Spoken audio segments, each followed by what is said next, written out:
మన ప్రభువైన యేసుక్రీస్తు ప్రభువారికి కృపయు సమాధానం కూడి మనందరూ నిండుగా మెండుగా ప్రభు ప్రసాదించును గాక. ఆమేన్. దైవాత్మరము నా తనువున వ్రాలును, దైవాత్మరము నా తనువున వ్రాలును, నా జీవమంతై నీతో నిండ చేరి వసింతుము, నా జీవమంతై నీతో నిండ చేరి వసింతుము. ఈరోజు నిర్గమకాండము 27వ అధ్యాయాన్ని మనము ధ్యానం చేసుకుంటూ ఉన్నాం.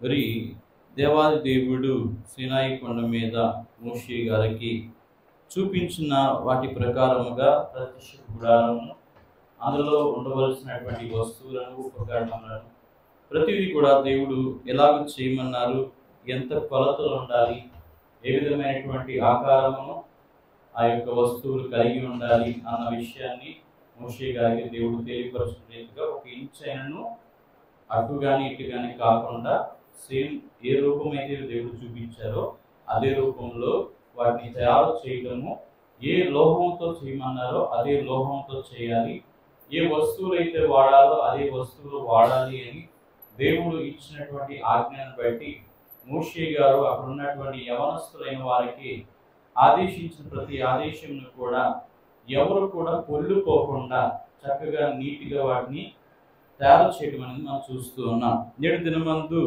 మరి దేవుడు చేయమన్నది ఏంటి అంటే బలిపీఠము. ఏం చెప్పండి? బలిపీఠం. బలి అర్పించేటువంటి పీఠాన్ని ఏమంటారు? బలిపీఠము. కనుక సమాధాన బలులు, అనేకమైనటువంటి బలులను అర్పించేటువంటి బలిపీఠమును దేవుడు చేయు విధమును చెప్తున్నారు. మరియు 5 మూరల పొడుగు 5 మూరల వెడల్పు గల బలిపీఠమును తుమ్మకరతో నీవు చేయవలను. తుమ్మకర అనేది మందస్సం నుండి అనేకమైనటువంటి మరి దేవుడు చెప్పినటువంటి కీలకంగా తుమ్మకర్ర వాడడం అనేది జరుగుతూ ఉంది. తుమ్మకర్రకు దేవుడు ఎందుకు అంత ప్రాధాన్యత ఇచ్చారు అంటే తుమ్మకర్ర మనుష్య జీవిత సాదృశ్యంగా ఉన్నది గనక మనిషి జీవితం ఒక ముళ్ళు లాంటిది. మనిషి జీవితము ఎందుకు పనికిరానటువంటిదిగా ఈ లోకంలో ఉంది. ఎందుకు అంటే లోకంలో పనికొచ్చిన దేవునికి పనికిరానటువంటి తుమ్మకరను దేవునికి పనికొచ్చే సాధనముగా వాడుకోవాలన్నది దేవుని ఉద్దేశము.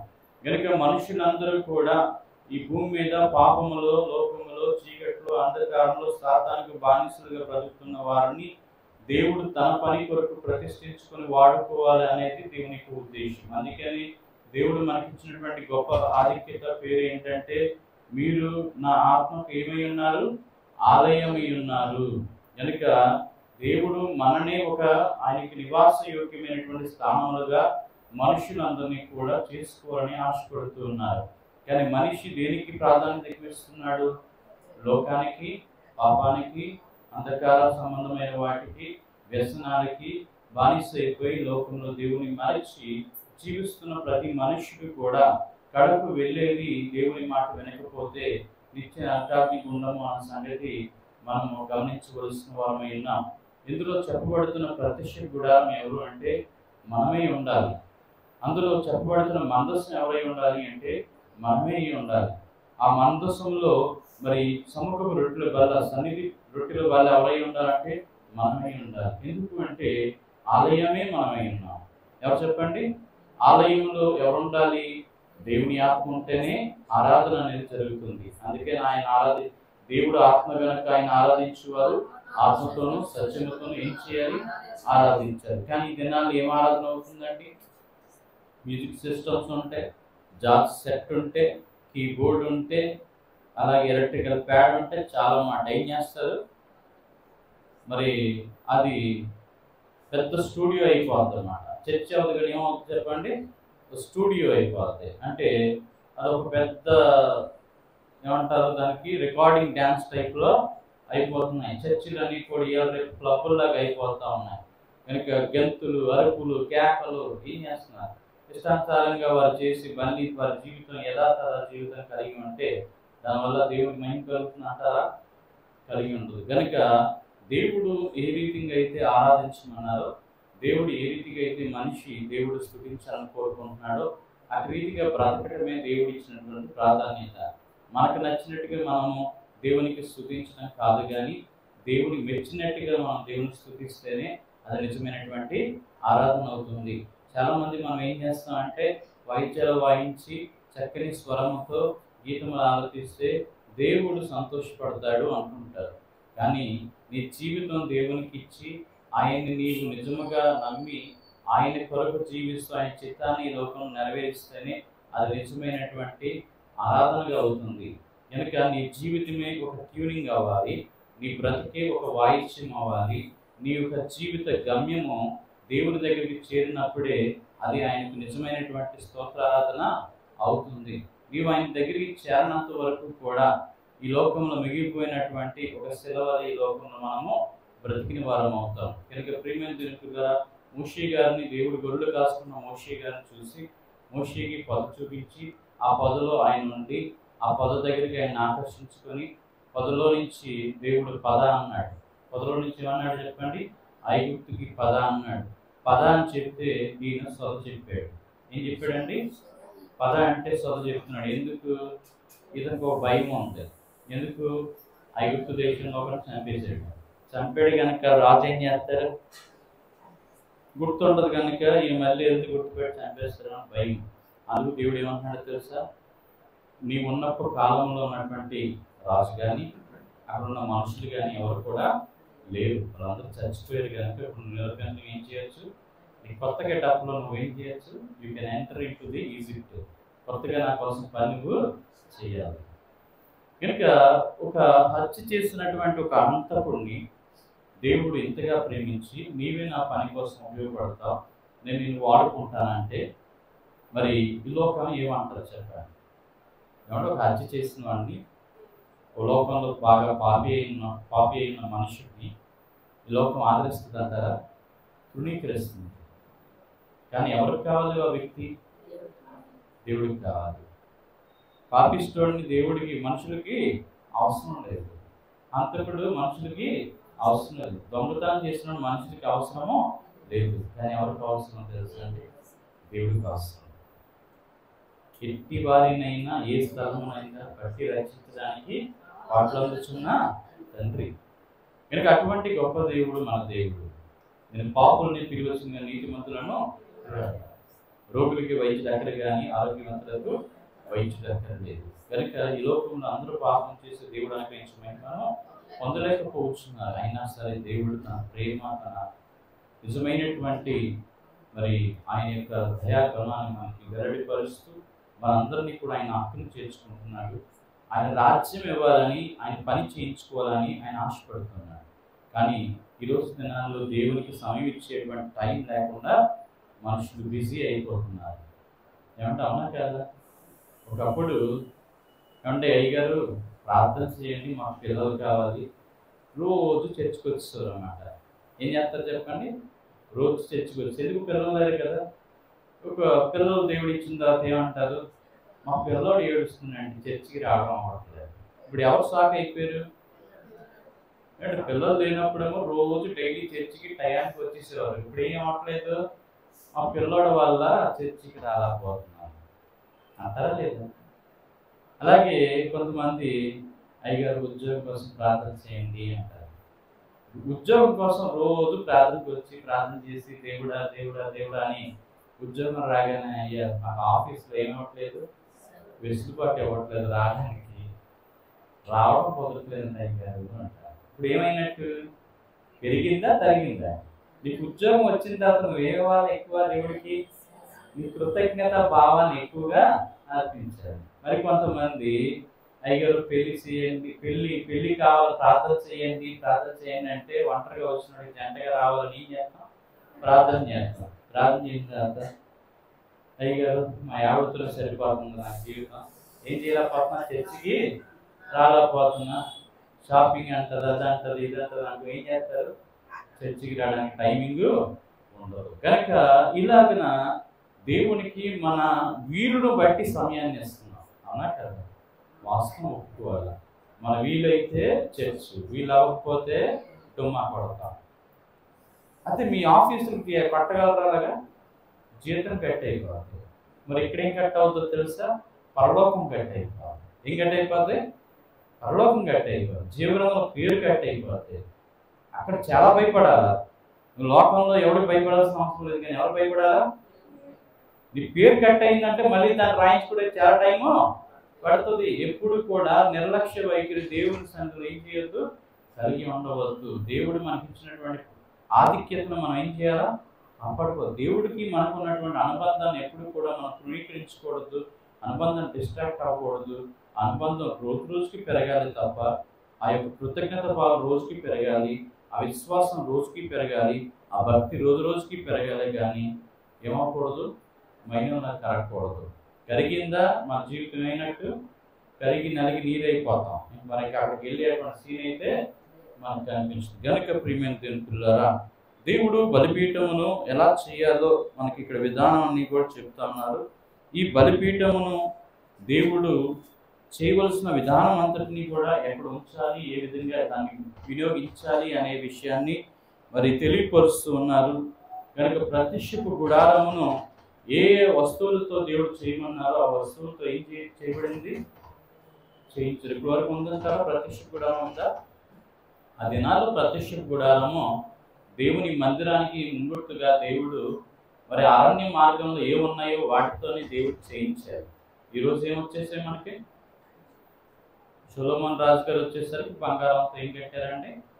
దేవాలయం కట్టారు. అది ట్రెండ్ మార్చుకున్నాడు దేవుడు. ఏం మార్చారండి? గుడారం నుంచి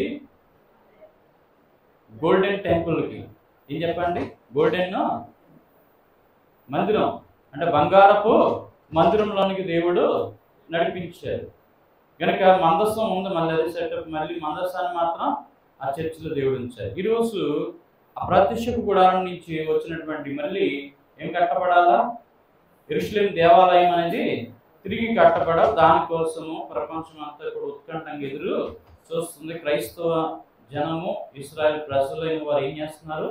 ముక్తకంఠంగా యెరూషలేము దేవాలయం కోసం చూస్తున్నారు.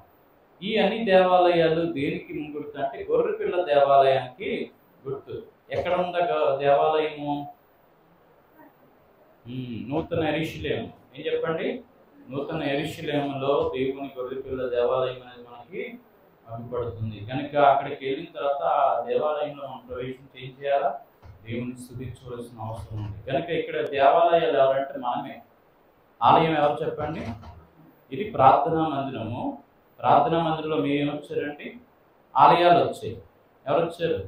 ఒక్కొక్కరు ఒక్కొక్క ఆలయమై ఉన్నారు. మీరందరూ కూడా పరిశుద్ధాత్మకు నిలయమై ఉన్నారు, దేవుని వాక్యానికి నిలయమై ఉన్నారు, దేవుని ఆజ్ఞలకు నిలయమై ఉన్నారు, దేవుని సంకీర్తనకు నిలయమై ఉన్నారు. దేవునికి ఆరాధించే ఆత్మలుగా మీరు దేవుని రాజ్యముగా, దేవుని సొత్తైన ప్రజలుగా ఈ లోకానికి ఇక్కడికి ఈ ప్రదేశానికి వచ్చి మనం ఏం చేస్తున్నాం అంటే దేవుని స్తుతిస్తా ఉన్నాం.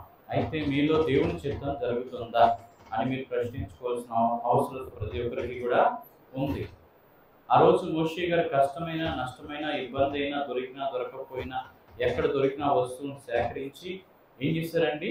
ప్రత్యక్ష గుడారాన్ని, అక్కడ ఉన్న ఉపకరణాలని తయారు చేయడం అనేది జరిగింది. కనుక ప్రియమైన దేవుని పిల్లలారా, మనం కూడా మన జీవితంలో ఏం చేయాలి?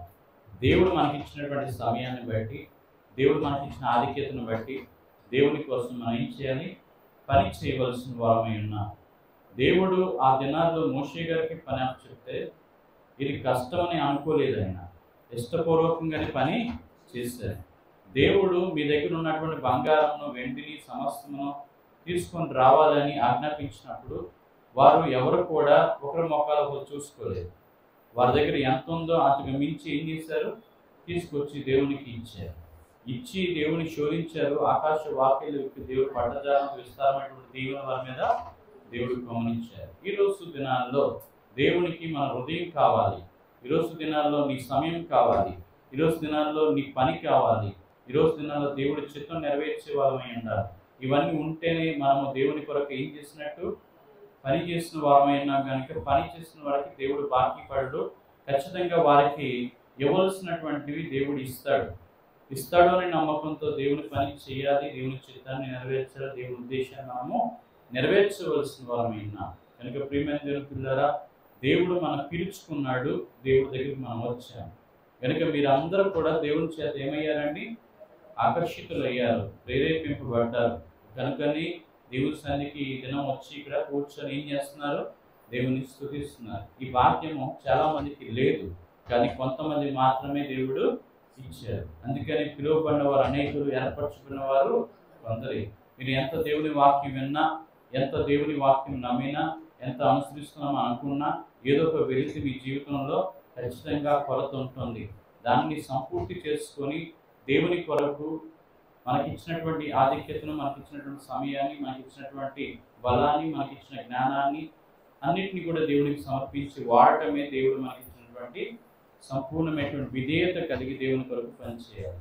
కనుక ప్రియమైన దేవుని పిల్లారా, మోషే గారు తన కుటుంబాన్ని విడిచిపెట్టాడు, తన బంధువర్గాన్ని విడిచిపెట్టాడు, అందరూ విడిచిపెట్టి తన కుటుంబ సమేతంగా అహరోను గారితో, తన యొక్క అక్కగారితో ఏం చేశారు? కలిసి ఇజ్రాయెల్ 6 లక్షల మంది జనాన్ని తన జనాంగంగా, తన కుటుంబంగా ఆయన భావించి ఆ సేవలో, పనిలో తన తుది శ్వాస వరకు నమ్మకంగా పనిచేశారు. కనుక మోషే అయినంతలో నమ్మకస్తులు. ఈరోజు మనం దేవునికి నమ్మకస్తులుగా ఉన్నాము అండి. నమ్మకస్తులమా కాదా దేవుడికి? చాలామంది దేవుని ఎందుకు నమ్ముకున్నారంటే, నాకు దేవుడి కార్యాలు చేశాడు కనుక దేవుని ఏం చేశాను నమ్ముకోవడం. కానీ నమ్ముకోవడం అనేది అలా నమ్మకూడదు. యెహోవా ఉత్తముడని రుచి చూసి తెలుసుకొని నమ్మాలి.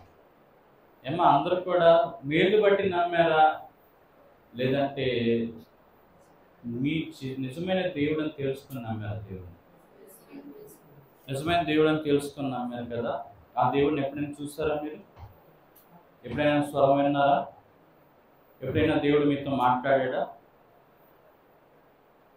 ఈ లోకంలో ఉన్న టైంలోనే దేవుడిని చూడాలి, దేవుడితో మాట్లాడాలి, దేవుడు చెప్పిన పని చేయాలి. లేకపోతే మీరు దేవునితో సహవాసం లేని వారై ఉంటే పరలోకంలో నేను మిమ్మలను ఎరుగను అనే మాట రావటం అనేది తథ్యం. కనుకని ఇక్కడే మీరు దేవుని ఏం చేయాలా? ఎరిగిన వారై ఉండాలి. చాలామంది మనం ఏమనుకుంటాం అంటే, అయ్యగారు నేను రోజు 2-3 గంటలు మోకాళ్ళ మీద ఉండి ప్రార్థన చేస్తాను, బైబిల్ బాగా చదువుతాను, అన్నీ చేస్తాను, కానీ ఏం చేయను, ఎవరికి సువార్తను ప్రకటించను. అంటే నీ విశ్వాసం ఏం లేదు, నీ వరకే పరిమితమైంది, కానీ పక్కన వాడికి చెప్పేటువంటి స్థితిలోనికి పరిపక్వత చెందలేదు అని అర్థం అన్నమాట. మనము మారటం కాదండి, మనము మన సమాజాన్ని ఏం చేయాలి? మార్చవలసినటువంటి బాధ్యత మనకి ఉంది. మరి ఎలా విస్తరిస్తుంది దేవుని రాజ్యం? ఎలా విస్తరిస్తుంది? దేవుని రాజ్యము మనం చెప్పకపోతే ఎలా విస్తరిస్తుంది? మనం చెప్పకపోతే ఎలా తెలుస్తుంది అన్యులకి? మనం చెప్పకపోతే ఎలా వారు దేవుడి దగ్గరికి తెలుసుకుని వస్తారు? రేపు పొద్దున్న ఇదే ఊరు నుంచి మన అందరం కూడా ఒకవేళ ఆకస్మికంగా మనకి మరణము ఆసన్నమైతే, చనిపోతే దేవుడు అడుగుతారు, ఎక్కడి నుండి వచ్చావని? సాతాన్ని అడిగిన దేవుడు మన అడుగుతాడా? అడగడా? చెప్పండి. ఎక్కడి నుంచి వచ్చారని అడిగితే నేను బరంపురం నుంచి వచ్చానని చెప్పాను అనుకోండి. అప్పుడు ఏం అడుగుతారో తెలుసా? ఆ ఎదురింటో తెలుసా నీకు? ఆ పక్కింటో తెలుసా నీకు? ఎన్ని సంవత్సరాల నుంచి ఆ వీధిలో ఉంటున్నావు? ఎప్పుడైనా నువ్వు చెప్పావా? నోరు తెరిచి నీ సాక్ష్యం చెప్పావా? నువ్వు ఎవరికైనా సువార్త చెప్పావా అని అడుగుతారు. అప్పుడు అయ్యో ప్రభువా, నా పిల్లలు, నా కుటుంబం, నా ఉద్యోగం, నాకు దీనికే టైం సరిపోయింది, నేను ఎక్కడ చెప్తాను ప్రభువా, నాకు టైం కుదరలేదు అంటే, ఓకే నీకు టైం అవ్వలేదు కనుక నీకు టైం వచ్చేంత వరకు వాళ్ళు అక్కడ పడి ఉండని చెప్పి ఏం చేస్తారు? ఇచ్చిన అక్కడికి తోసేస్తారు. ఇప్పుడు ఏం చేయాలి పరిస్థితి? అక్కడి నుంచి నిన్ను ఎవరు ఇడిపించేవాడు నాదుడు లేడు. నువ్వు ఇక్కడ సమయం ఇవ్వకపోతే దేవుడికి అక్కడ ఇస్తాడా దేవుడు? నీకు చోటు ఇస్తారండి? చాలామంది మనం అనుకుంటాం ఏంటంటే, కరుణామయుడు, దయామయుడు, ప్రేమమూర్తి ఈ లోకానికే. అక్కడికి వెళ్ళిన తర్వాత స్ట్రిక్ట్ ఫాలోయింగ్ ఉంటుంది, అవునా కదా? ఇక్కడ వరకే కరుణామయుడు, దయామయుడు, నీకు ప్రార్థన చేసి ఏడ్చేస్తే నీకు కావాల్సింది ఇచ్చేస్తాడు ఆయన. కానీ అక్కడికి వెళ్ళిన తర్వాత పరలోకం కాదు, నువ్వు అరిచి గీ పెట్టి కాలు పెట్టుకుంటానన్నా సరే ఏం చేస్తారు? కాలు చేతులు కట్టేసి అన్ని సేకరణలో తోసేయండి అంటారా లేదా? ఈ మాట నేను అనట్లేదండి, తప్పుగా అర్థం చేసుకో. యేసు ప్రభువే అన్నారు. ఏమన్నారు? పెళ్లి వస్త్రం లేక వచ్చాడు. అప్పుడు స్నేహితుడా పెళ్లి వస్త్రం లేక ఎందుకు వచ్చావు అంటే మరో మాట లేదట, సైలెంట్ అయిపోయాడు అన్నమాట. అక్కడ ఎవరున్నారో వాళ్ళు పిలిచి ఏమన్నా అంటే వీడి కాలు చేతులు కట్టేసి ఏం చేయండి, చీకటి పిల్లలు తోసేయండి అన్న. ఏమన్నా భోజనానికి పిలుస్తున్నాడు అలాగే మాట్లాడతా చెప్పండి? భావ్యంగా ఉందా అది? బో పెడతానంటే ఏం చేశాడు? వచ్చాడు పాపం. వచ్చిన తర్వాత ఏం లేదంట, అందరూ పెళ్లి వస్త్రాలు వేసుకున్నాడు కానీ ఈ మాత్రం ఏం లేదు, వేసుకోలేదు. పెళ్లి వస్త్రం లేకుండా వచ్చాడు. వచ్చినందుకు ఏం చేశారు? భోజనం పెట్టి పంపలే, కాలు చేతులు కట్టించి ఏం చేశారు? చీకటి పిల్లలు తోశారు. ఇది అంటే అక్కడికి వెళ్ళిన తర్వాత సిస్టమ్ అలా ఉంటారు కనుక భ్రమపడిపోకండి. ఇక్కడలాగే అక్కడ యేసయ్య ఏం చేస్తారు? కరుణా సముద్రుడు అనుకోకండి. అక్కడికి వెళ్ళిన తర్వాత ఏమవుతుంది? మొత్తం తోలంతా కాలిపోయే పరిస్థితి అనేది ఏర్పడుతుంది. కనుక ప్రియమైన పిల్లరా, లోకం వరకే ఆయన చెప్పినటువంటి కృపాకాలం లోకానికి, పరలోకానికి కాదు. అక్కడికి వెళ్ళాలంటే నిక్కచ్చిగా, నీతిగా, నిర్దోషిగా, నిందారహితుడిగా, నిష్కలంకంగా ఉంటే, ముడతైనను మచ్చలను డాగైనను లేకపోతేనే నిన్ను అక్కడ లోపలికి ఎంట్రీ చేస్తారు దేవదూతలు. వాళ్ళకి ఇచ్చారు ఆల్రెడీ ఆదేశం. లేకపోతే ముఖం మీద తలిపేసి నువ్వు ఎవరో మాకు తెలియదు, గెటౌట్ అని చెప్తారు. టైంకి రాకపోయినా సరే. ఇప్పుడు గుడికి చర్చికి టైంకి వస్తే మనం అనుకుంటాం పాస్ట్ గారు వేసుకుంటున్నారేమో, ఏది టైమింగ్ అనుకుంటాం.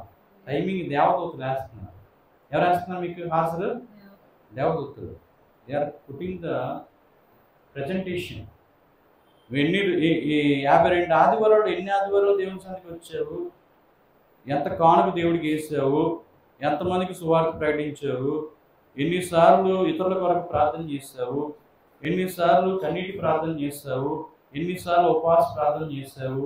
ఎన్నిసార్లు నీ మనసును మార్చుకోవడానికి ప్రయత్నము చేస్తున్నావు? ఎన్నిసార్లు పాపాలు ఒప్పుకుంటూ పరిశుద్ధంగా జీవిస్తున్నావు? ఇవన్నీ ఎవరు రాస్తారండి? దేవదూతలు. కుడివైపు దేవదూత ఉంది కూర్చొని. నువ్వేం చేస్తావో అన్నీ నోటీస్ ఎక్కడికి వెళ్ళిపోతుంది? వెంటనే వెళ్ళిపోతున్నాను. మరి మన కోసం గ్రంథమే రాస్తున్నాడు దేవుడు. ఏం రాస్తున్నాడండి? మన చిన్న జీవితాన్ని, 70-80 సంవత్సరాల చిన్న జీవితాన్ని పుట్టుక నుంచి చచ్చేంత వరకు రికార్డెడ్గా ఉంటున్న లైఫ్ ఎవరిది అంటే మనదే. మీ ఇంట్లో మీ అమ్మ నాన్న రాయరు, లేకపోతే మీ ఇంట్లో ఎవరో కూడా మీకోసం నీ స్టోరీ రాయరు. కానీ నేను పుట్టించిన వాడు నీ స్టోరీని ఏం చేస్తున్నాడు? అందుకని నీ దినములో ఒక దినమైన కాక మునిపే నేను సమస్తం ఏం చేశాను? లిఖించి ఉన్నాను. ఎన్ని దినాలు బతుకుతాను కూడా ఎవరికి తెలుసు? నువ్వేం చేస్తావు, ఏం వరకు పెడతావు అనేది కూడా ఎవరికి తెలుసు? దేవునికి తెలుసు. అందుకనే ఆయన అంటే కన్నరకుండా మనం చూస్తూ ఉన్నాడు. మనం మాత్రం ఎవరు చూస్తూ ఉంటాం? మన లోకాన్ని చూస్తూ ఉంటాం, అవునా కాదా? మన ఆలోచన ఎలా ఉంటుందంటే, చిన్నపిల్లలైన వారు బొమ్మల వైపు చూస్తారు. ఏం చూస్తారండి? మంచి మంచి బొమ్మలు, ఎవరికైనా టాయ్స్ కనిపించండి సార్, పిల్లలు ఏం చేస్తారు? చెయ్యి ఇలా సాపేస్తాడు. చిన్నోడైనా సరే నాకు ఆ బొమ్మ కావాలి, పెద్ద బొమ్మ కావాలంటాడు. చిన్న చిన్న బొమ్మలు ఏం చేస్తాడు? ఇసి పడేస్తాడు. కానీ ఏం తీసుకుంటాడు? పెద్ద బొమ్మలు కావాలంటాడు. పిల్లలకి ఏమి ఇష్టం అంటే టాయ్స్ ఇష్టం. ఇంకేమి ఇష్టం? వాళ్ళకి తినే వస్తువులు, ఐస్ క్రీమ్ అంటే బాగా ఇష్టం. ఇంకేమి ఇష్టం? పిల్లలతో ఆట ఆడుకోవడం అంటే బాగా ఇష్టం. ఇది వాళ్ళకి ఇష్టమైనటువంటి లోకచర్య. అలాగే యవనస్తులకి ఏమి ఇష్టం? హ్యాండ్సమ్గా ఉండడం ఇష్టం. ఏంటంటే అద్దంలో 100 సార్లు చూసుకుంటారా లేదా? మంచిగా మాట్లాడడం ఇష్టం, మంచిగా బ్రతకడం ఇష్టం, లైఫ్ స్టైల్ హుందాగా ఉండడము ఇష్టం, అవునా కదా? ఇవన్నీ కూడా యవనస్తులకి అందరూ కూడా నన్ను మెచ్చుకోవడం వాళ్ళకి ఇష్టం, అప్రిషియేషన్ ఇష్టం, డిగ్నిఫైడ్గా ఉండడం ఇష్టం, 10 మందిలో గొప్పగా ఉండడం వాళ్ళకి ఇష్టం, మంచి ఉద్యోగం చేయడం ఇష్టం, బాగా డబ్బులు సంపాదించడం ఇష్టం, అందరితో సంతోషంగా ఉండడం ఇష్టం, కనుక వాళ్ళని ప్రేమించే వాళ్ళు ఉండడం ఇష్టం. ఇవన్నీ కూడా ఒక యవనస్తుడికి కావాలి. అలాగే మరి కౌమార్యంలో ఉన్న వాళ్ళకి ఏమి ఇష్టం అంటే తన పిల్లలు తనకంటే బాగుండడము ఇష్టం, మంచి పొజిషన్లో ఉండడం ఇష్టం, వాళ్ళని చెప్తూ వాళ్ళ మనవరాలను చూసుకొని మురిసిపోవడము ఇష్టం, వాళ్ళ గురించి 100 సార్లు ఏం చేస్తారు, మా మనవరాలు ఏం చదువుతుంది, మా మనవరాలు ఏం చదువుతుంది, మా ఉద్యోగం అక్కడ చేస్తున్నారు, అమెరికాలో ఉంది, ఆస్ట్రేలియాలో ఉన్నారు, యూరోప్లో ఉన్నారని ఏం చేస్తారు, గొప్పలు చెప్పుకుంటూ ఎవరు వచ్చినా వాళ్ళు అడగకపోయి మళ్ళీ ఏం చేస్తారండి, అసలు మొత్తం చిట్టాంతా చెప్తారన్నమాట. ఏంటంటే మా family is royal family, we are so happy for that. దేవుడు మమ్మల్ని అంతగా ఏం చేశాడు, బ్లెస్ చేస్తా ఉన్నాడు. ఏమంటే ఏ రోజైనా పరలోకం జీవనంలో పేరు ఉందని ఎప్పుడు చెప్తారా? అవి చెప్పుకుంటారా? అవి డిస్కషన్కి వస్తాయా? పదార్థాలు డిస్కషన్కి వస్తాయా? దేవుని రాజ్యం కోసం డిస్కషన్కి వచ్చిద్దా? దేవుని నీతి కోసం డిస్కషన్ చేస్తారా? ఇవన్నీ కాదు. We are telling about the family status, we are telling about the wealth status, financial status, educational status, అలాగే బంధువర్గం స్టేటస్, అలాగే కులవర్గం స్టేటస్, వెనక ముందు friends background status, all the status we are telling about the worldly things only. But when we tell about our status in the heaven, పరలోక రాజ్యంలో మన status ఏంటనేది వీ నెవర్ చెక్ అవుట్. అంటే అవునా కదా? వాస్తవం చెప్పండి. ఈ స్టేటస్ ఇక్కడే ఉంటుంది కానీ ఎక్కడ ఉండదు. ఇది temporary. This life is so temporary, but it is not eligible to the haven. నువ్వు ఇక్కడ ఎంత హుందాగా బ్రతికినా అక్కడికి వెళ్ళిన తర్వాత నువ్వు సున్నాయే. అక్కడ సున్నా ఉండకూడదు అంటే ఇక్కడ 100 చేసుకుని ఏం చేయాలా? అక్కడ నువ్వు 100% పని చేసి దేవుని దగ్గరికి వెళ్ళాలి అన్న సంగతి మనం గమనించాలి. ఇక్కడ నువ్వు ఎంత జమీందారు కావచ్చు, భూస్వామి కావచ్చు, డబ్బున్నోడు కావచ్చు, ఎడ్యుకేషనిస్ట్ కావచ్చు, ఎంత పెద్ద గొప్పోడైనా కావచ్చు, కానీ అక్కడికి వెళ్ళిన తర్వాత ఈ లోకంలో నీ సర్టిఫికేట్లు, నీ హోదా, నీ ఎడ్యుకేషనల్ స్టేటస్, నీకున్నటువంటి ఇన్కమ్ స్టేటస్, నీకున్న job status is not eligible before heaven. నువ్వేం చేయాలంటే నీకు విశ్వాసంలో స్టేటస్, భక్తిలో స్టేటస్, దేవుని చూసే స్టేటస్, దేవునితో అనుబంధం కలిగిన స్టేటస్, గాస్పల్ వర్క్స్ చేసే స్టేటస్, దేవుని కొరకు చనిపోయే స్టేటస్, దేవుని గురించి అరసాక్షి కిరీటం పొందుకునే స్టేటస్, నీకు ఈ లోకంలో నువ్వు జీవ గ్రంథంలో పేరు పొందే స్టేటస్, పౌర హక్కు పొందుకునే స్టేటస్ పరలోకంలో నీకు ఉంటే you are the real hero in heaven. అక్కడ సంతోషంగా దేవుడితో గడపడానికి ఏం చేస్తావు? నువ్వు రాగానే అసలు దేవదూతులైన వారి డోర్స్ 2 ఓపెన్ చేసి సింహద్వారాన్ని ఏం చేస్తారు? నిన్ను హ్యాపీగా నవ్వుకుంటూ చిరునవ్వుతో ఏం చేస్తారు? ఆ మహిమలోనికి ఆహ్వానిస్తారు. ముఖం మీద తలుపేయించుకునే పరిస్థితి తెచ్చుకోవద్దు. ఏం చేయొద్దు? ముఖం మీద తలుపేయించుకునే పరిస్థితి అయితే తెచ్చుకోవద్దు. అందుకని మనం దేవుళ్ళు మన స్టేటస్ ఏం చేద్దాం? బిల్డప్ చేసుకుందాం సంగతి. కనుకనే మోషే నాయకుడిగా భూమి మీద ఉన్నాడు, కానీ మోషే దేవుని దృష్టిలో గొప్పవాడయ్యాడు, దేవుని దృష్టికి గొప్పవాడయ్యాడు, దేవుని చేత బిరుదాంకితుడు అయ్యాడు, దేవుని చేత పేరు పొందాడు. కనుకనే మోషే మరి ఇల్లంతట్లో నమ్మకస్తుడు. మోషే వంటి సాత్వికుడు భూమి మీద లేడు. That is the status of the name. మన పేరుకి ఒక స్టేటస్ అనేది ఎవరిస్తారు అంటే దేవుడు మనకి ఇస్తాడు. కనుక మనం అలాగే ఈ లోకంలో దేవుని దృష్టిలో మనం ఏం చేయాలా? పేరు సంపాదించాలి. మనుషుల్లో పేరు అంటే ఏ రోజు ఉంటుందో రేపు పోతాం, మనమే ఉండము పర్మనెంట్గా, అవునా కాదా? కనుక మనం ఎంత గొప్పలమైనా సరే రోజు మనకి భజన చేసే బ్యాచ్ ఎవరు ఉండరు కదా. కానీ అక్కడికి వెళ్తే నీ గురించి బాగా భజన చేసేవారు ఎవరు ఉన్నారండి? నీ గురించి సాక్ష్యం చెప్పేవాళ్ళు అక్కడ ఉన్నారు. నీ జీవితాన్ని ఒక స్క్రీన్ మీద వేసి అక్కడ ఉన్న పరిశుద్ధులందరికీ ఏం చేస్తారు? చూపిస్తారు. అలాగా అక్కడ వాళ్ళందరికీ కూడా నీ జీవితాన్ని ఒక సినిమా చూపిస్తారు అన్నమాట. ఎవరికి? దేవదూతులందరూ చూసి వాళ్ళు చూస్తూ ఏం చేస్తారు? మురిసిపోతూ మనకి గౌరవాన్ని ప్రదర్శిస్తూ ఉంటారు. కనుక అలాంటి గౌరవంలోనికి, అలాంటి సన్మానం ఉండేటువంటి చోటికి ఎక్కడికి వెళ్తామండి? పరలోక రాజ్యానికి వెళ్ళాలి. కనుక ఆ ఆశ, అభిలాష మనం ఏం చేయాలి? నిండుగా కలిగి ఉండాలి. కనుక ప్రియమైన దేవుని పిల్లరా, మన జీవితంలో దేవుడు మనకి ఇచ్చినటువంటి అవకాశం ఏంటో తెలుసా? దేవుని సన్నిధికి రావటమే. కనుక ఎన్నో మందిరాలు, ఎన్నో ప్రార్థనా మందిరాలు ఉన్నాయి, కానీ మీకు మాటి మాటికి పరలోక రాజ్యాన్ని జ్ఞప్తి చేసేటువంటి మందిరమే ఈ బేతేలు ప్రార్థన మందిరం. నేను మీకు ఇక్కడికి వచ్చిన తర్వాత మీరు వెల్ స్టేటస్లో ఉండడానికి నేను ఏ వాక్యం మీకు చెప్పను, కానీ పరలోకంలో మీరు ఉన్నతంగా ఉండాలి మాత్రమే ఇక్కడ వాక్యం అనేది చెప్పబడుతుంది. ఎందుకు అంటే మీరు దేవునికి ఆత్మ, మీ ఆ లోపల ఉన్నటువంటి ఆత్మ దేవునికి అవసరం. మీ శరీరాలు దేవునికి అవసరమో లేదు. మీ శరీరము కృషించిపోయినా సరే మీకు నష్టం కాదు, దేవునికి కూడా నష్టము కాదు. అందుకని బైబిల్ చెప్తున్నటువంటి సత్యం ఏంటంటే, మీ బాహ్య పురుషుడు కృషించుచున్నాను, మీ ఆంతర్య పురుషుడు దినదినమేవాలా నూతన పడుతూ ఉంటారు, నూతన పరచబడుతూ ఉంటారు. ప్రతి ఒక్కరూ ఈ లోకంలో ముసలైపోతాము, ముఖం ముడిచిపోద్ది, మూల కూర్చునే పరిస్థితి వస్తుంది. నువ్వు ఎంత మంచి మెడిసిన్ వేసుకున్నా, ఎన్ని విటమిన్స్ మింగినా, ఎన్ని మినరల్స్ మింగినా జరిగేదే పోయేదే, మనం ముగిసిపోయేది. కానీ వెళ్ళాల్సిన చోటు ఎక్కడ చెప్పండి? మనం ప్రయాణం చేస్తున్నాం. మీరందరూ ఎవరండి అంటే ఆల్ ప్యాసింజర్స్. మనం అందరూ ఎవరు చెప్పండి? ప్యాసింజర్స్ అండి. జర్నీ చేస్తున్నాం, యాత్రికులము పరదేశులమై ఉన్నాం. బైబిల్ అదే కదా చెప్తుంది. యాత్రికులు పరదేశులు ఏంటి? ఏం వేసుకోవాలి మనం? ఆ దినాల్లో వాళ్ళు యాత్ర చేశారు, గుడారాలు వేసుకున్నారట. ఏం వేసుకున్నారంటే గుడారాలు వేసుకున్నాం. మనం ఏం చేస్తాం? ఒక 4-5 తరాలకి సరిపోయేటట్టుగా సంపాదించి బాగా వాళ్ళకి ఇచ్చేసి, నాయన ఇంక మనం ముసలి అయిపోయి నేను వెళ్ళిపోతాను. ఎక్కడికి వెళ్ళిపోతాను? మరి అంత గుడ్డి నమ్మకం చూడండి. ఎక్కడికి వెళ్ళిపోతారంటే వీళ్ళు దేవుడు.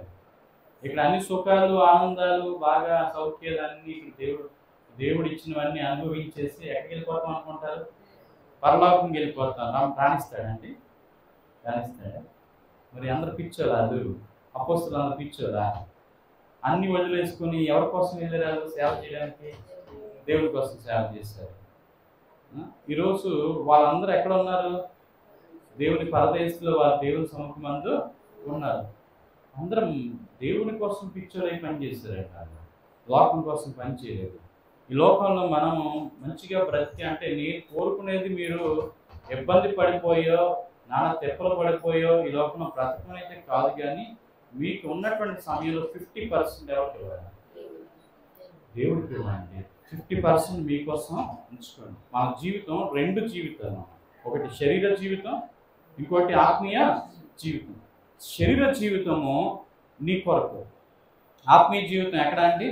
పరలోకం కొరకు. ఎక్కడ? పరలోకం కోసం. ఇక్కడ నీ జీవితం ముగిసిపోయేసరికి అక్కడ నువ్వు సంపాదించుకోవాలా. ఏం సంపాదించుకోవాలా? చోటు, ప్లేస్. నీ ధనం ఎక్కడ కూర్చుకోవాలా? పరలోకమందు కూర్చుకొనడి అన్న. మనం ఎక్కడ కూర్చుకుంటున్నాం? భూమి మీద ల్యాండ్స్ కొనిపడేస్తాం, అలాగే బిల్డింగ్ మీద బిల్డింగ్లు కట్టేస్తాం. ఇంకేం చేస్తాం? మొత్తం అన్నీ సెటిల్ చేసేసి చివరికి వేసయ్యా ఇంక అయిపోయిన తండ్రి మీ ఇంటికి వచ్చేస్తాం. ఎక్కడికి? ఆయన ఇంటికి మనము వచ్చేస్తాం. మా నాన్న ఇంటికి నేను వెళ్ళాలి, నా తండ్రి యేసుని నేను చూడాలి. మా నాన్న ఇంటిలో ఆనందం ఉన్నది, మా నాన్న ఇంటిలో సంతోషం ఉన్నది. మా నాన్న ఇంటికి నేను వెళ్ళాలి, నా తండ్రి యేసుని నేను చూడాలి. తండ్రి ఈ భూలోకంలో తప్పిన కుమారుడు తండ్రి కాదండి. ఆయన రాగానే మెడ మీద కొట్టి ముద్దు పెట్టేసుకొని మళ్ళీ నీ ఆస్తంతా తిరిగి ఇచ్చేయడానికి ఆయన భూలోకంలో ఉపమానం చెప్పినటువంటి తండ్రి అయితే కాదు. ఎక్కడ అంటే ఎక్కడ ఉన్నప్పుడే నీ పాపానికి పరిష్కారంగా రుణం తీరుస్తాడు. ఎక్కడ? శిలువలో మరణించింది నీ పాపం అనే రుణం తీర్చడానికి, నిన్ను పరిశుద్ధుడిగా చేయడానికి, నిన్ను ఆయన కొరకు వాడుకోవడానికి, ఆయన పని జరిగించుకొని మళ్ళీ నిన్ను ఆయనతో పాటుగా ఎక్కడ తీసుకెళ్ళడానికి? పరలోకం తీసుకెళ్ళడానికి. అందుకోసం పీల్చుకున్నాడు. కానీ నువ్వు ఈ లోకంలో బాగా సంతోషంగా హ్యాపీగా నువ్వు బ్రతకడానికి యేసు నేను పిలవట్లేదు. ఇది అబద్ధపు బోధ. గుర్తుపెట్టుకోండి. టీవీల్లోని ఎక్కడ చూసినా సరే, నా బిడ్డ ఏడుస్తున్నావా? ఏం ఏడుస్తున్నాను? ఏడుపు దేనికోసం? ఏం ఏడుపు అండి? నిరుద్యోగ ఏడుపు, పిల్లలు లేరని ఏడుపు, పెళ్ళిళ్ళు కాలేదని ఏడుపు, నిరుపేద ఏడుపు. ఈ ఏడుపులన్నీ ఎక్కడికి వెళ్ళి ఏడుస్తారట అంటే, వాస్తవం చెప్పాలంటే దేవుడి దగ్గర అలాంటి ఏడుపులు ఏడాలి. అవసరమా ఏడుపు? నీ ఏడుపు దేనికోసం ఉండాలి? నీ దివ్య రాజ్యం కోసం ఏడాలి.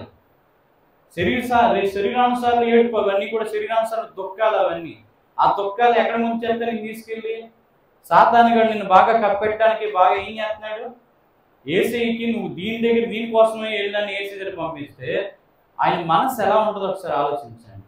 ఆయనకి ఇష్టం లేదు నువ్వు అడిగితే ఆయనకి ఎలా ఉంటుంది? ఏమంటే ఎవరైనా వచ్చి మీకు ఇష్టం లేనిది ఏదైనా చేయమన్నా, ఇష్టం లేనిది ఏదైనా ఇమ్మన్నా మీరు ఇస్తారా? ఇస్తారండి? ఇస్తారా? ఇష్టం లేని చేయమన్నా, ఇష్టం లేని ఇవ్వమన్నా ఇస్తారా? దేవుడికి ఇష్టం లేని అడిగితే దేవుడు ఇస్తాడా? లోకంలో కష్టపడితే దేవుడు ఇస్తాడు. ప్రతి ఒక్కరికి మీరు ఫలించి అభివృద్ధి పొంది మీరు విస్తరించి భూమిని నిండించండి. మీకు బాగా కష్టపడి చదివితే ఎందుకు రావు మార్కులు? బాగా కష్టపడి మీరు ఉద్యోగం చేసి ఎందుకు మీకు ప్రమోషన్ రావు? బాగా కష్టపడి మీరు ఈ లోకంలో కష్టపడితే ఎందుకు రాదు మీకు ఉన్నతమైన స్థితి? వస్తాయి. అయితే దేవుడు దాని గురించి కూడా ఏమంటున్నారో తెలుసా? క్షయమైపోయిన దాని కొరకు మీరు కష్టపడబడి, అక్షయమైన దాని కొరకు కష్టపడి. క్షయమైపోయేది అంటే ఏమర్థం అండి? క్షయమైపోయేది అంటే దేనికోసం చెప్తున్నాడు ఆయన? ఈ లోకంలో అన్ని శిథిలం అయిపోతాయి, నువ్వే శిథిలం అయిపోతావు, నీ శరీరం కూడా ఏముండదు, నీతో ఉండదు. కానీ దీనికోసం ఏం చేస్తాంట? మరి ఒక సినిమా హీరో బెంగళూరులో కన్నడ హీరో అన్నమాట, పునీత్ రాజ్ కుమార్ అని. మరి తక్కువ వయసులోనే మంచి జిమ్ బాడీ కావాలని ఏం చేశాడు? విపరీతమైన ఎక్సర్సైజెస్ చేసి, అలాగే అతని ఆరోగ్యాన్ని నిర్లక్ష్యం చేసుకుంటూ ఆయన చేసిన కార్యాలు మంచి మంచి కార్యాలు, స్కూల్స్ పెట్టాడు, అనాథ పిల్లలు చూశాడు, మేలుకరమైనటువంటి పనులు అయితే ఆయన డబ్బులు వచ్చిందని చేశారు. కానీ ఆయన ఆరోగ్యాన్ని ఇంకా దృఢపరచుకోవాలనుకున్న దీంట్లోనే ఆయన కనుమూయాల్సిన అవసరం అనేది వచ్చింది. ఆ కుటుంబానికి తీవ్ర విషాదం. ఆయన అనుకున్న పనులన్నీ కూడా ఏమైపోయి ఆగిపోయాయి. ఇప్పుడు చెప్పండి, ఈ లోకంలో ఏది నువ్వు బాగా కష్టపడి చేసుకున్నాను నీ టైం అయిపోతే ఏమైపోతే యువర్ టైం ఆఫ్ అంటే అయిపోయింది అంతే. ఇక నువ్వు ఎన్ని చేయాలని అనుకున్నా సరే అది నువ్వు చేయడానికి ఆ వీలు అనేది కాదు, కుదరదు. కనుకనే ఉన్నత కాలంలోనే ఏం చేయాలి? నమ్మకంగా దేవుని కొరకు పనిచేయాలి. చాలా మంది ఏమనుకుంటారంటే పాస్టర్ గారు సువార్త ప్రకటించాలి, పాస్టర్ అమ్మ గారు ఏం చేయాలా? ప్రేయర్లు చేయాలా, అన్నీ కూడా వీళ్ళే సంఘాన్ని పోగు చేసుకోవాలా. ఇదేనండి ప్రభు చెప్పింది. సర్వ సృష్టికి వెళ్ళి నా యందు విశ్వాసం ఉంచిన వారు ఈ పనులన్నీ చేయమన్నారు. ఏ పనులు? రోగుల మీద చేతులుంచి ప్రార్థన చేయమన్నాడు. రోగుల కోసం ఏం చేయాలా? ప్రార్థన చేయండి. నిన్ను హింసించే వరకు ఏం చేయాలా? ప్రార్థన చేయాలి. నీ శత్రువుని ఏం చేయాలా? ప్రేమించాలి. నిన్ను వారిని పొరుగు వారిని ఏం చేయాలి? ప్రేమించాలి. ఇతరులైన వారి అపరాధాలను ఏం చేయాలి? నీకు క్షమించాలి. అందరి ఏళ్ళ ఏం కలిగి ఉండాలా? సమాధానం కలిగి దాన్ని వెంటాడాలి. ఏమైనా ఉన్నాయంటే మనం కనిపిస్తాయా? మన ఇరుగు పొరుగులు గొడవలు వస్తే చాలా మాట ఏం చేస్తాం? అలా ఎలా చూస్తే నేను ఎలా చూస్తున్నాడు, ఎడమొఖం పెడమొఖం, ఎడమొఖం పెడమొఖం. కనుక అలా ఉంటే పరలోకానికి మనం ఏమవ్వండి? దేవుని రూప లావణ్యాలు మనలోనికి వచ్చాయా లేదా అనేది మెయిన్ చూసుకోవాలి. ప్రభు నీలోకి వస్తే, ప్రభు రూపం నీలోకి వస్తే, ప్రభు గుణగణాలు నీలోకి వస్తే నువ్వు ప్రభులాగా పనిచేస్తావు, ప్రభు కొరకు పనిచేస్తావు. ఈ లోకంలో దేవుడే సర్వస్వం అనుకుంటూ ఈ లోకంలో బ్రతుకుతాం. అలా బ్రతికిన వాళ్ళు పాల్ యాంగిచో అనే వ్యక్తి, ఒక గౌతమ్ బుద్ధుని నమ్ముకున్నటువంటి ఒక బౌద్ధ వ్యక్తి, ఒక టీచర్ గారు రక్తపు వాంతులతో కప్పుకుంటా ఉంటా అతని దగ్గరికి వచ్చిన ఒక స్టూడెంట్ చెప్పింది అన్నమాట, యేసు ప్రభువు బైబిల్ ఇచ్చి ఆయనకి చెప్తుంది జీసస్ ప్రార్థన చేస్తే స్వస్థ వస్తుంది అంటే ఆవిడ తోసేసాడు. నువ్వు ఎందుకు చెప్తున్నావు జీసస్ గురించి నా దగ్గర అని చెప్పి తోసేసాడు. ఆ చిన్నపిల్ల తను తోసేసినందుకో నెట్టినందుకో ఏడలేదు, కానీ తన టీచర్ గారికి రోగంతో బాధపడుతున్నాడు మోకరించి ప్రార్థన చేసింది. యేసయ్యా మా టీచర్ గారిని బాగు చేయని ప్రార్థన చేస్తే ఆయన అంతరంగం కరిగిపోయింది. ఆ పిల్ల చూపించిన ప్రేమ, జాలి, కనికరము, తన మీద చూపుతున్నటువంటి శ్రద్ధ తన మనస్సును ఏం చేసింది? ద్రవింపచేసి ఆయన అన్నాడు కదా, అమ్మ నువ్వు ఇచ్చిన గ్రంథాన్ని నేను చదువుతానంట. పరిశుద్ధ గ్రంథం చదవగానే ఆయన బ్లడ్ వామిటింగ్ తగ్గాయి, బ్లడ్ క్యాన్సర్ తగ్గింది, ఆయన రోగం తగ్గిపోయింది. అతడు మహా బోధకుడు అయిపోయి సౌత్ కొరియాలోని సమ్ ల్యాక్స్ బిగ్గెస్ట్ చర్చ్ ఇన్ ద వరల్డ్లో అతని చర్చ్ ఉందన్నమాట. దేవునికి మహిమ కలిగిన ఒక చిన్న పాప ద్వారా ప్రభావితమైనటువంటి ఒక teacher he became a great teacher in the world. ప్రపంచంలో ఒక గొప్ప దేవునికి సువార్థికుడి వలె అయిపోయాడు. మరి మీలో ఎవరికి ఇష్టం లేదండి? మాకు ఎందుకండి బాబు ఆ పాస్టర్ పని, మాకెందుకండి ఆ సువార్థికుడి పని, మాకెందుకండి మా పని మేము చేసుకుంటాం అని అనుకునే వారుగానే ఉంటున్నారు. అండ్ అవునా కదా?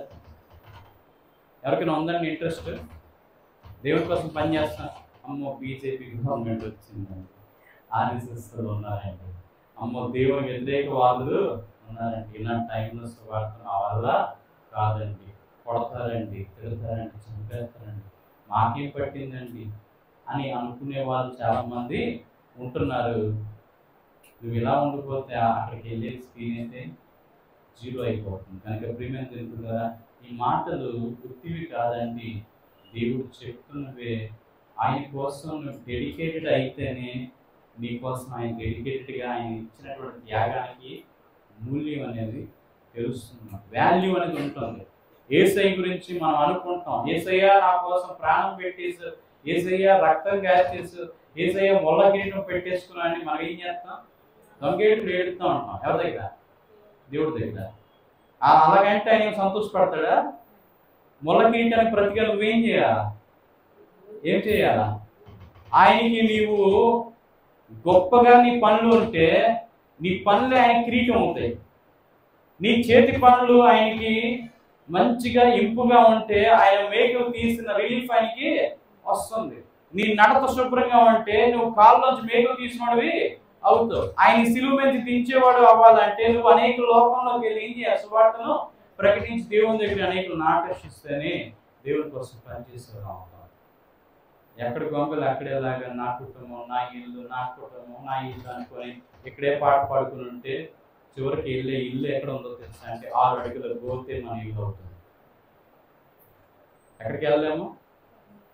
పరలోకంకి వెళ్ళాము. కనుక మన మోషే గారికి పని పాట లేక దేవుడు పని చేయట్లేదు. దేవుని కోసం ఆయన ఏం చేశారు? డెడికేషన్ అంటే సంపూర్ణంగా సమర్పణ జీవితం కలిగి పనిచేశారు. ఈరోజు ఇక్కడికి వస్తున్న విశ్వాసులు అందరూ కూడా ఏమవ్వాలండి? మీరు చేయాల్సిన పని ఒకటే, సువార్త సేవ బలంగా సాగాలని ప్రార్థన చేయండి. మీ వంతు ప్రార్థన చేయండి. ఒకవేళ దేవుడు మిమ్మల్ని ప్రేరేపించాడు అనుకోండి, ఏం చేయండి? ఆర్థిక సహాయాన్ని ఇవ్వండి. ఇంకా అతను మించి మీకు దేవుడు ఇంకా ప్రేరేపించాడు అనుకోండి, మీరు కూడా సేవలో ఏం చేయండి? యాక్టివ్గా పాల్గొని సువార్త పత్రికలు పంచి సువార్త ప్రకటించడానికి నడుము బిగిస్తే దేవుడు మిమ్మల్ని మీ పిల్లల్ని లోకంలో కాదు పరలోకంలో ఉన్న స్థానంలో ఉంచుతాడు. అటువంటి గొప్ప దేవుని ఆశీర్వాదంతో దేవుడు మనందరం దీవించి ఆశీర్వదించును గాక. ఈ మాట మనందరం మొదలుపడలాగా